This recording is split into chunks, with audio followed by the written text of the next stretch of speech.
Married with a young child, 23-year-old Wissam spends his days managing his small cafe in central Baghdad. He was forced to leave behind bigger dreams wrecked by years of violence following the 2003 US-led invasion of Iraq.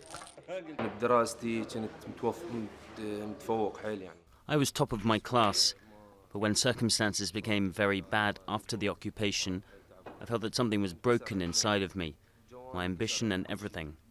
I used to dream of becoming a doctor or an engineer, but conditions prevented me from continuing my studies. The generation of Iraqis who grew up during the battles and brutal sectarian killings yearn for a tomorrow free of violence and fear.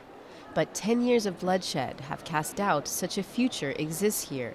Adel al-Salihi runs the Psychological Research Center at the University of Baghdad. He says the number of students undergoing counseling jumped from a couple a month to up to 70 a day in the past decade. Most of the cases we have here are either social or emotional problems, stemming from the pressures of daily life and society to the pressures of the situation in this country, which have all caused a psychological crisis in every Iraqi youth.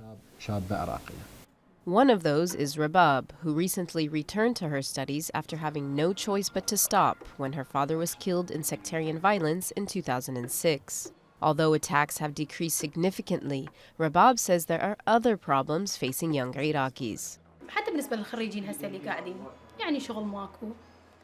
Even for new graduates, there are no jobs. Security is really bad. We suffer a lot from road closures, which delay us, and most students are suffering from the financial situation. Some estimates put unemployment as high as 35%, pushing many young people to look for work abroad. And with nearly half of the population under 19, an exodus could shake up the demographic of one of the most youthful countries in the world.